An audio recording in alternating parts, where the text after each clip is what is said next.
오늘 9월 3일 주일 아침입니다. 오늘 아침에 함께 하나님의 말씀을 나누려고 하는 본문은 요한복음 9장 35절부터 41절까지 말씀입니다. 요한복음 9장 35절부터 41절의 말씀을 가지고 함께 하나님의 말씀을 나누고 은혜를 함께 나누도록 하겠습니다. 우리 지난주에 살펴봤던 말씀을 여러분 기억하십니까?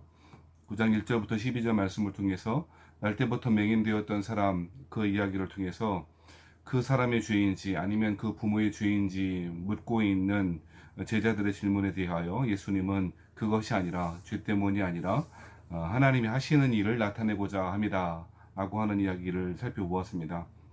성급한 판단을 멈추고 하나님이 하시는 일에 집중하여 하나님의 일에 동참하는 생명을 살리는 그리스도인이 되어야 함을 우리 지난주에 말씀드렸고요. 그래서 예수님이 세상의 빛이심을, 빛을 가져오시는 분이시고 빛을 주시는 분이시고 빛 자체이신 분이심을 우리 지난주에 이야기 드렸습니다. 오늘 본문의 말씀은 그 이후로 날 때부터 맹인되었던 사람이 고침받은 이후로 이 바리새인들이 이 사건에 대해서 이 맹인과 치유받은 맹인과 그의 부모를 신문하고 하는 과정들을 기록하고 있습니다. 먼저 13절부터 17절까지의 말씀은 이 날 때부터 소경되었던 이 사람, 치유받은 이 사람을 바리새인들이 불러 신문합니다. 그 신문의 내용의 핵심은 무엇이냐면 이 사람이 예수라고 하는 사람이 너를 고쳐주시는 것이 사실인지를 먼저 묻고, 그리고 그것이 안식일에 행해졌다라고 하는 사실을 통해서 예수님은 바로 이 안식일을 규정을 위반한 사람이므로 치유할 수 있는 사람이 아니다, 특별히 소경을 치유할 수 있는 사람은 될 수 없다라고 하는 이야기를 하고 있는 것입니다. 우리 지난주에도 말씀드렸듯이 이사야 35장을 비롯해서 수많은 성경 구절들은 예수님이 오실 때, 즉 메시아가 오실 때에 맹인의 눈이 밝아질 것이고 못 듣는 사람의 귀가 열릴 것이고 저는 자는 사슴같이 뛸 것이다 라고 하는 예언이 주어졌다라고 설명드렸습니다. 맹인이 고침받는 사건은 그저 한 사람의 보지 못하는 사람이 치유되는 사건을 뛰어넘어서 메시아의 오심과 연결되어서 생각할 수밖에 없는 것이죠. 그렇기 때문에 바리새인들은 이 맹인이 고침받았다는 사실에 충격이 되어졌을 것입니다. 그 사실을 부인할 수는 없으니, 이제 그 맹인이 고침받았다는 사실을 부인할 수 없으니 그들은 이 일이 안식일에 행해졌다라고 하는 것으로 그 사건 자체를 공격하고 무의미하도록 만들어 버리고 있는 것이죠. 자, 이때 16절 같은 데 말씀해 보면 이렇게 이야기하기도 하죠. 바리새인 중에 어떤 사람은 말하되 이 사람이 안식일을 지키지 아니하니 하나님께로부터 온 자가 아니라 하며, 어떤 사람은 말하되 죄인으로서 어떻게 이러한 표적을 행하겠느냐 하여 그들 중에 분쟁이 있었다라고 말합니다. 자, 바리새인들의 태도, 바리새인들 간에도 여러 가지 견해가 달랐다라고 그렇게 이야기하고 있는 것이죠. 그러면서 이 사람이 안식일을 지키지 않았다, 그러므로 하나님께로부터 온 메시아가 될 수는 없다라고 그렇게 이야기하고 있는 것입니다. 또 어떤 사람은 이 사람이 안식일의 규정을 어겼기 때문에, 안식일에 사람을 치유하는 일을 행했기 때문에 안식일의 규정을 위반한 것이고, 그러므로 이 사람은 죄인이다, 그러므로 죄인이 어떻게 이러한 표적을 행하겠느냐라고, 사실 논리적으로는 말이 안 됩니다만 이렇게 이야기하고 있는 것이죠. 핵심은 바리새인들의 관심은 이 날 때부터 맹인되었던 사람이 치유받았다라고 하는 하나님의 궁율, 하나님의 자비하심이 드러난 사건에 관심을 둔 것이 아니고, 이 사람이 예수께서 안식일을 범했다라고 하는 것에만 관심이 있는 것입니다. 즉 자신들이 금과 옥두처럼 지키고 있는 하나님의 율법을 범했다라고 하는 사실에만 집중하고 있는 것이죠. 그러면서 17절 말씀에 보면 이에 맹인되었던 자에게 다시 묻되 그 사람이 내 눈을 뜨게 하였으니 너는 그를 어떤 사람이냐 이라 하느냐 라고 그렇게 물어봅니다. 신문합니다. 그랬을 때에 이 사람은 그는 선지자다 라고 그렇게 대답하고 있습니다. 물론 이러한 사실은 예수님이 선지자이다 라고 하는 사실은 분명한 사실입니다만 이러한 이해로는 부족하지요. 이러한 예수님에 대한 이해, 선지자다라고 이해했던 이 사람의 예수님에 관한 이해는 점점 바뀌고 더 예수님이 누구신지를 알게 되어집니다. 자, 18절부터 23절에는 이제 그 맹인으로 있다가 보게 된 사람의 부모를 부릅니다. 부모를 불러서 신문합니다. 뭐라고 신문합니까? 네 아들이 정말 맹인 맞느냐? 정말 태어날 때부터 맹인이 되었느냐? 그리고 어떻게 눈을 뜨게 되었는가? 라고 그렇게 다시금 질문합니다. 그러자 21절에 이렇게 말하죠. 그러나 지금 어떻게 해서 보는지 또는 누가 그 눈을 뜨게 하였는지 우리는 알지 못하나이다. 그에게 물어보소서. 그가 장성하였으니 자기 일을 말하리이다. 라고 그렇게 이야기합니다. 이 부모는 아들을 통해서 자신이 아들이 어떻게 받았는지에 대한 이야기를 들었을 것입니다. 하지만 20절, 21절처럼 말하는 이유가 무엇이냐면 22절에 보면 설명이 되어 있죠. 그 이유가 무엇입니까? 그 부모가 이렇게 말한 것은 이미 유대인들이 누구든지 예수를 그리스도로 시인하는 자는 출교하기로 결의하였기 때문이다 라고 이야기하고 있습니다. 즉 바리새인들은 이미 예수라고 하는 사람들이 예수라고 하는 그분이 그리스도이시다라고 수많은 사람들이 이야기했음을 볼 수 있는데요. 그렇게 말하는 사람들을 자신들의 공동체 내에서 쫓아내기로 그렇게 결의하였고 부모들은 이 사실을 두려워하고 있었기 때문이다. 그렇기 때문에 이렇게 말하고 있다라고 말합니다. 유대인 공동체에서 추방된다는 것은 그저 한 교회에서 다른 교회로 출석하거나 할 수 있는 문제가 오늘과 같은 그런 식의 이해가 될 수 없는 것이죠. 유대인 공동체에서 쫓겨난다는 것은 그야말로 삶의 기반들을 완전히 잃어버리는 것이었습니다. 자신들이 한 커뮤니티에서 완전히 쫓겨나 혼자 살 수밖에 없는 상황이 벌어지게 될 수밖에 없지요. 그러므로 이거는 두려운 일일 것입니다. 부모는 이러한 바리새인들의 위협, 결의 때문에 결국 이렇게 말할 수밖에 없었다는 것입니다. 자, 그러자 24절부터 이제 다시금 이 바리새인들은 이 맹인을 다시 고침받은 치유받은 맹인을 다시 부릅니다. 그러면서 이렇게 말합니다.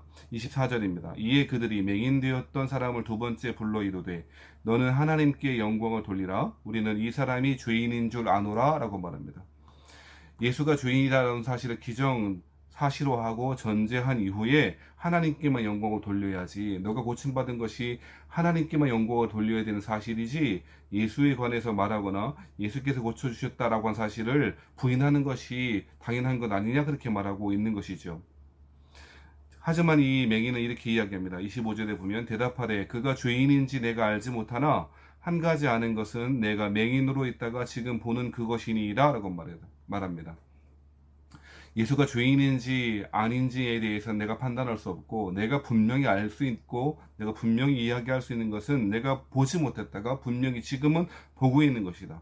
이 사실을 이렇게 이야기하는 것은, 이렇게 진술하는 것은 자신이 고침받은, 자신이 보지 못하는 상태에 있다가 날 때부터 보지 못하는 상태에 있다 고침받은 것은 메시아가 하시는 일이고 바로 그분이, 내가 나를 고쳐주신 그 예수라고 하는 분이 메시아이시다 라고 하는 사실을 다시 한번 그렇게 애둘러 이야기하고 있는 것이죠.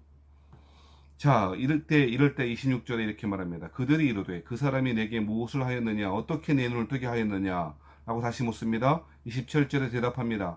내가 이미 일렀어도 듣지 아니하고 어찌하여 다시 듣고자 하나이까?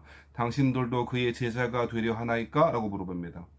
아주 조롱하듯이 이 맹인은 바리새인들에게 이렇게 대답한 것입니다. 당신도 그의 제자, 예수님의 제자가 되려고 합니까? 라고 그렇게 물어봅니다. 왜 똑같은 사실을 여전히 반복적으로 대답했고 예수님께서 고쳐주셨다는 사실을 이야기했음에도 불구하고 또 이야기하고 또 물어보냐? 당신도 예수님의 제자가 되고 싶어서 그러니까? 라고 그렇게 질문하고 있는 것이죠. 자, 그러자 이제 그들은 28절에 보면 바리새인들은 욕합니다. 뭐라고 욕합니까? 이르되 너는 그의 제자이나 우리는 모세의 제자라 라고 말합니다. 너는 예수의 제자이다. 그래, 인정해 줄게. 하지만 우리는 예수의 제자가 아니야. 우리는 모세의 제자야 라고 말합니다. 모세의 제자다 라고 말하는 부분은 아마도 율법의 제자, 율법을 신실하게 지키는, 율법을 문자적으로만 그리고 형식적으로만 지키고 있는 차가운 율법주의자라고 그렇게 스스로 고백하고 있는 표현일 것입니다. 그러면서 29절에는 이렇게 말합니다. 하나님이 모세에게는 말씀하신 줄을 우리가 알거니와 이 사람은 어디서 왔는지 알지 못하노라 라고 말합니다. 모세와 말씀하신 하나님, 그리고 하나님께서 모세에게 말씀하셨는데 이 사실은 우리가 잘 알고 있지만 이 사람은 도대체 어디에서 왔는지도 알지 못하고 너가 주장하듯이, 네가 말하고 있듯이 선지자다, 그리고 메시아일 수는 없다라고 그렇게 이야기하고 있는 것이죠. 자, 그러므로 32절에는 이제 결론적으로 이렇게 이야기하고 있는데요. 창세 이후로 맹인으로 난 자의 눈을 뜨게 하였다 함을 듣지 못하였으니 이 사람이 뭐라고 그럽니까? 33절에 보면 하나님께로부터 오지 아니하였으면 아무 일도 할 수 없으리이다 라고 말합니다. 앞서 인용했듯이 이사야 35장의 말씀을 다시금 상기시키면서 이분이 하나님께로부터 오지 아니하였다면 이 기적이, 이 치유가 일어날 수 없다라고 그렇게 말합니다. 마지막 바리새인들의 행동과 그들의 태도는 무엇입니까? 34절에 보면 나와 있는데요. 그들이 대답하여 이르되 네가 온전히 죄 가운데에서 나서 우리를 가르치느냐 하고 이에 쫓아내어 보내니라 라고 말합니다. 우리 가르치지 마, 우리 배울 생각 없어 라고 그렇게 말하고 그저 이 사람을 쫓아내는 것 외에는 다른 것을 할 수가 없었던 것입니다. 자, 이렇게 이 소경되었던 사람, 고침받은 사람을 치유 2번이나 소환해서 조사하고 부모들도 조사한 이후에 이렇게 쫓아내버리고 난 이후에 예수님은 드디어 이 맹인되었던 사람, 이 치유받은 사람을 만나 주시고 있습니다. 그것이 35절부터 오늘 본문의 말씀 41절까지의 말씀입니다. 35절에 보면 이렇게 말합니다. 예수께서 그들이 그 사람을 쫓아냈다 하는 말을 들으셨더니 그를 만나사 이르시되 네가 인자를 믿느냐라고 말합니다. 이제까지 사실은 이 맹인되었던 이 사람은, 이 고침받은 사람은 예수님이 누구이신지 그렇게 자세히 정확하게 알지 못하였습니다. 11절 말씀에 보면 9장 11절 말씀에 보면 예수라 하는 그 사람이라고 그렇게 표현하기도 하고 17절 말씀에는 예수님은 선지자라 그렇게 이야기하기도 했습니다. 33절에 보면 하나님께로 오신 자라고 이야기했습니다. 그리고 38절에는 드디어 그분이 예수님이 바로 인자이심을 내가 믿나이다 라고 말하고 있습니다. 이 맹인에게 찾아오신 예수님은 그저 육신의 눈만이 아니라 그의 영적인 눈을 띄워주시고 깨우치게 하시고 예수님이 누구이신지를 정확하게 알려주시고 계시해주고 있는 것입니다. 35절에 네가 인자를 믿느냐라고 말합니다. 인자라고 하는 말은 독특한 표현이라고 말씀드렸습니다. 인자는 우리말로는 사람의 아들이라고 하는 뜻이겠습니다만 성경에서 인자는 요한복음 7장에 다니엘 7장에서 나타나 있는 것처럼 메시아이심을 그리고 하나님께로부터 보냄받은 인자, 하나님께로부터 보냄받은 구원자, 해방자 그리고 메시아이심을 가리키는 전문적인 용어가 인자입니다. 즉 다니엘서에서 예언했고 구약 성경가에서 수없이 많은 선지자들과 성경을 통해서 예언되었던 그 인자가 바로 자신이심을 그렇게 소개하고 있는 것이죠. 36절에 대답하여 이르되 주여 그가 누구시오니까 내가 믿고자 합니다 라고 그렇게 말할 때 37절에 예수께서 이르시되 네가 그를 보았거니와 지금 너와 말하는 자가 그이니라. 이 예수님, 너와 지금 얘기하고 있는, 너와 대화하고 있는 내가 바로 인자 메시아이시다 라고 그렇게 소개해주고 있습니다. 놀랍게도 이 사람은 이렇게 반응합니다. 38절에 이르되 주여 내가 믿나이다 하고 절하는지라 라고 말합니다.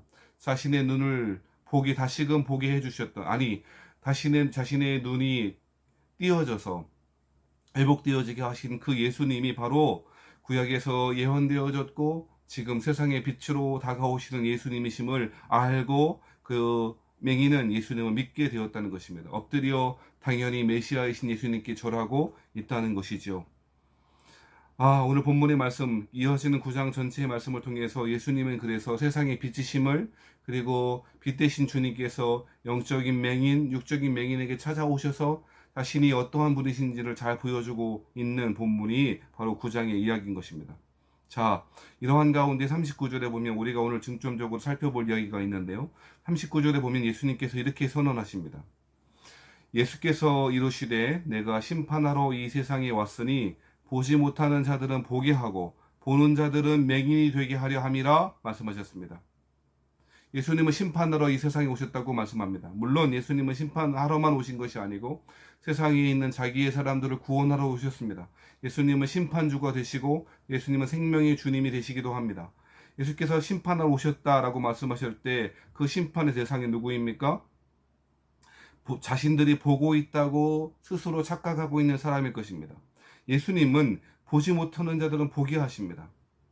자신이 보지 못하는 상태임을 알고 있는 사람, 영적으로 소경되어 있어서 보고 싶지만 보지 못하는 이 날 때부터 소경되었던 사람들을 보게 하시고 계십니다. 눈을 뜨게 하십니다. 그것이 메시아의 사역이셨습니다. 하지만 자신이 보고 있다고 착각하고 있으며 자신이 하나님의 말씀 안에 살아가고 있다고, 말씀을 잘 지키고 있는 사람이라고 그렇게 스스로 판단하고 있는 사람, 영적인 소경되어 자신이 소경되어 있다라고 하는 사실도 이해하지 못하고 알지 못하고 깨닫지 못하는 사람들은 심판의 대상이라고 말씀하고 있는 것입니다. 그 사람들 누구입니까? 바리새인입니다. 바리새인과 같은 오늘날의 종교인들인 것입니다.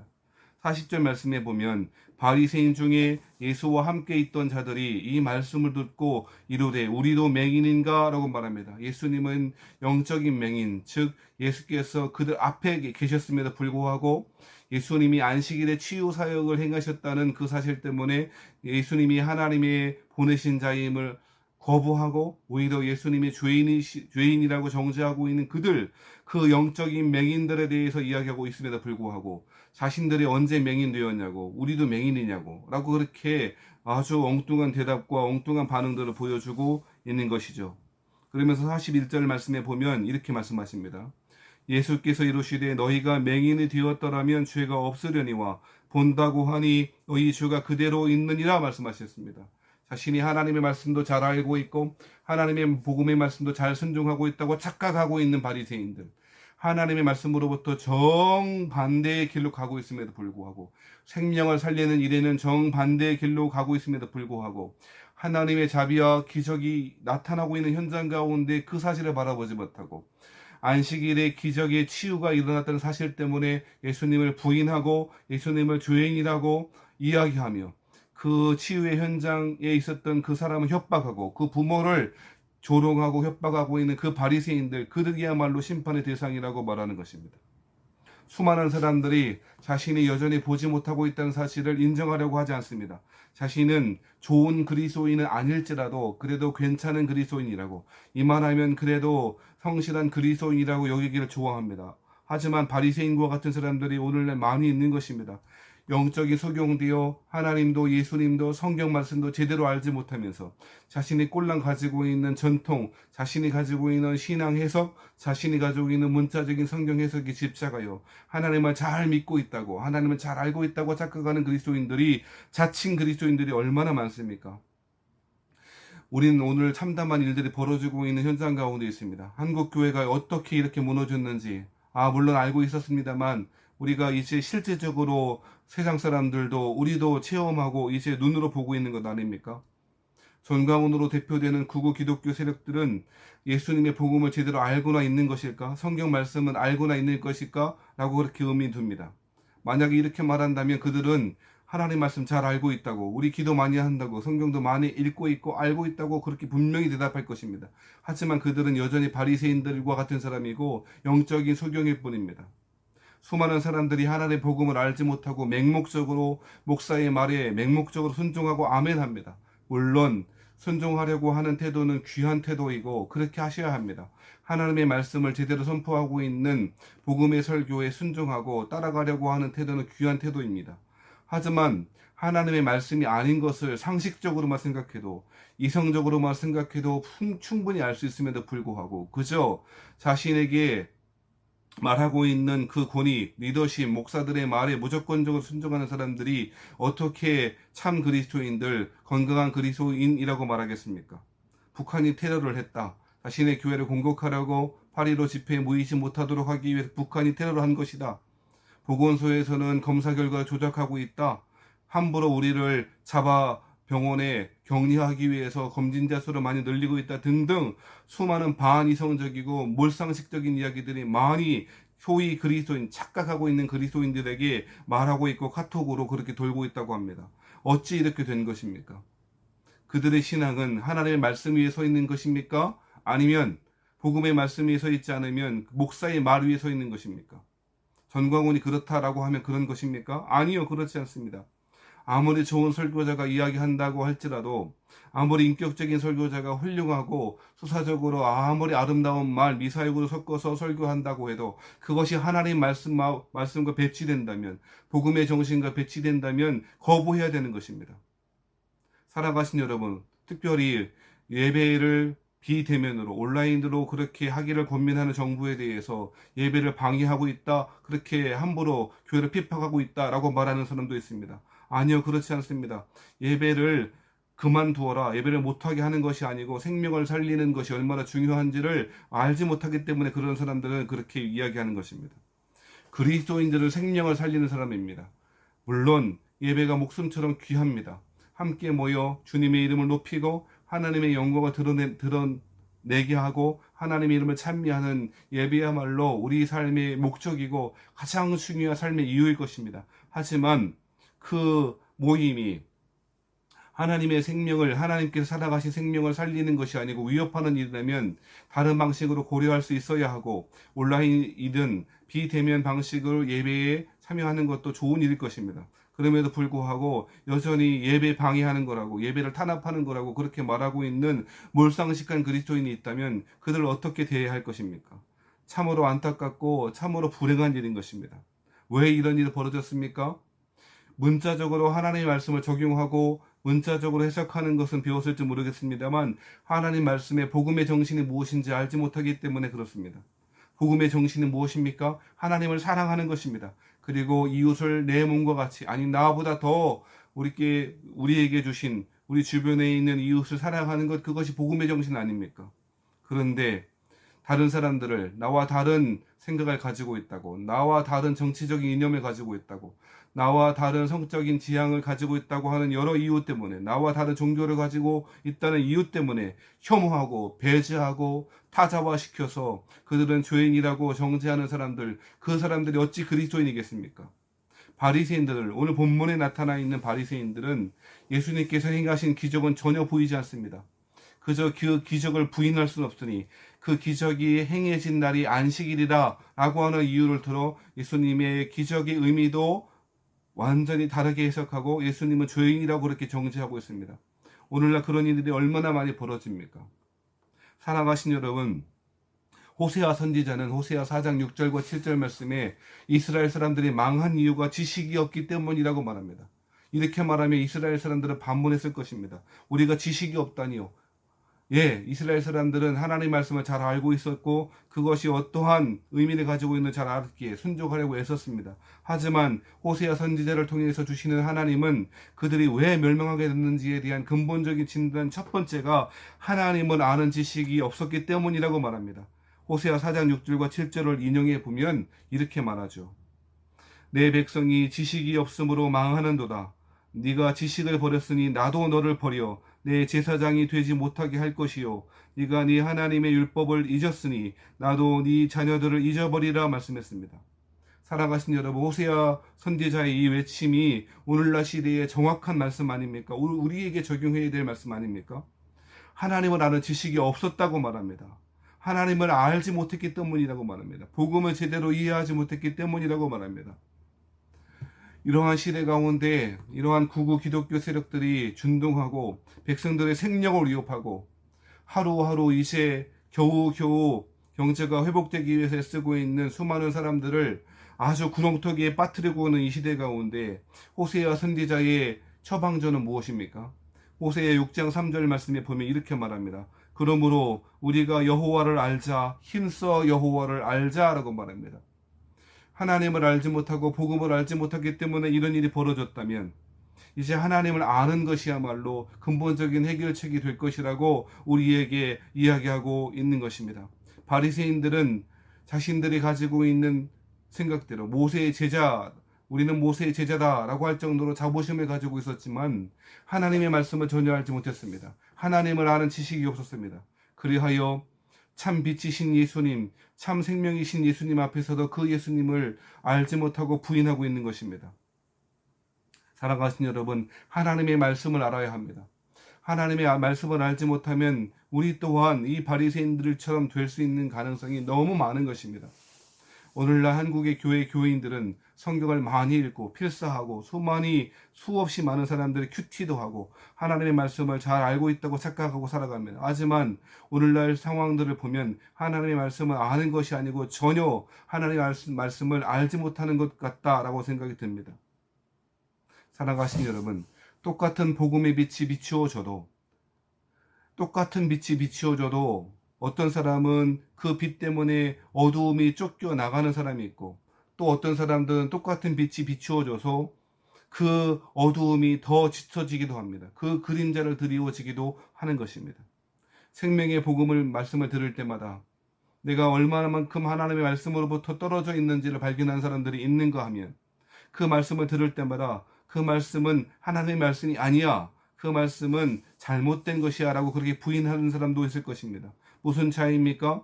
생명의 빛이신, 생명의 주인이신 예수님을 알거나 알지 못하거나 하는 차이일 것입니다.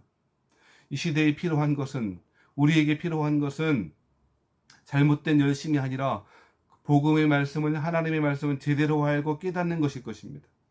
믿음의 눈을 들어 영적인 소견 가운데 있는 우리에게 성령 하나님께서 복음의 말씀을 새롭게 비춰주셔서 믿음의 눈을 들어 그리스도를 바라보는 것이야말로 근본적인 해결책이 아니겠냐는 것입니다. 정죄당하고 핍박당하는 이 맹인, 이 날 때부터 속용된 사람에게 그저 너 왜 안식일에 예수님이 이 일을 행한 거야? 라고 그렇게 협박하는 식으로 말할 것이 아니라 부인할 수 없는 기적 앞에서 생명의 빛 대신 주님 앞에 나아가는 것이야말로 근본적인 해결책이 아니겠습니까? 참으로 안타깝고 참으로 불행한 일들이 우리 가운데 많이 벌어지고 있습니다. 목회자로서 어떻게 목회를 해야 될지 막막하기도 합니다. 이제는 어떤 사람들이 그렇게 이야기하던데요. 교회 다녀오셨습니까? 라고 하는 말이 그렇게 가슴 아프게 들려진답니다. 교회 다녀온 사실이 이제는 부끄러운 일이 되어버리고 사람들에게 민폐가 되어지는 상황마저도 되어진 것 같습니다. 어떻게 이렇게 되었습니까? 하나님의 이름이 모욕을 당하고 하나님의 영광을 드러내도 모자랄 판에 하나님의 이름을 하나님의 영광에 목취를 하고 있는 사람들 앞에서 여전히 자신이 탄압받고 있고 순교자 코스프레하고 있는 이 상황 가운데 우리 참된 그리스도인은 어떻게 살아가야 할까요? 사랑하신 여러분, 그 대답은 철저하게 애통하고 회개할 마음을 하나님께서 주셔서 회개함으로부터 시작해야 할 것입니다. 어떤 회개입니까? 하나님을 알지 못하고 복음의 말씀을 제대로 알지 못한 우리의 영적인 무지와 영적인 소경됨을 먼저 회개해야 할 것입니다. 그 이후에 우리는 한 걸음 한 걸음 복음의 말씀을 새롭게 알고 깨달아야 할 것입니다. 호세아 선지자가 말했던 것처럼 힘써 여호와를 알아야 할 것입니다. 우리 예수님은 스스로 스스로 보고 있다라고 착각하고 있는 사람들은 심판하시겠다고 말씀하셨고, 맹인되어 그리스도를 보고 싶지만 보지 못하고 있는 사람들은 고쳐주시고 생명의 빛 대신 예수님을 소개해 주시고 있는 것입니다. 사랑하신 여러분, 지금은 엎드려 기도하며 엎드려 회개하고 하나님의 교회가 다시금 하나님의 영광을 회복할 수 있도록 하나님의 자비하심과 하나님의 긍휼하심을 구해야 할 때입니다. 함께 모이지 못하는 것은 안타까운 일입니다만 생명을 살리는 교회가 되어야 할 것이고, 우리 스스로 조심하고 또 조심하여 이제 혐오의 종교가 되어버린 것 같은 이 기독교회, 이 교회들이 다시금 하나님의 영광과 하나님의 빛을 회복하는 교회가 되었으면 참 좋겠다는 것입니다. 같이 만나지 못하는 2주 동안에 우리 교회 교우들이 하나님의 말씀을 주여로 묵상하며 그 말씀대로 기도하며 그 말씀대로 순종하시는 여러분 되길 바라고, 근본적인 신앙의 패러다임을 바꾸었으면 좋겠다는 생각도 듭니다. 하나님이 흩으실 때는 다시 모으시기 위함일 것입니다. 하나님이 심판하시는 것은, 교회에 대해서 하나님 징계하시는 것은 하나님의 그 생명의 교회들이 회복되기 위해서일 것입니다. 지금은 회복하기 위해서 엎드려 기도할 때입니다. 우리 교회뿐 아니라 모욕을 당하고 있는 한국의 교회가 다시금 복음의 말씀을 회복할 수 있도록 힘쓰고 애쓰며 기도하시는 우리 교우들 되길 바랍니다. 한 주간의 삶을 통하여, 성경 말씀을 통하여 하나님의 깊이 경험하시고 아시는 여러분 되길 바랍니다. 엎드려 하나님의 은혜를 구하는 한 주, 하나님의 긍휼하심이 저와 여러분에게도 충만하게 드러나시는 한 주가 되기를 주 이름으로 부탁합니다.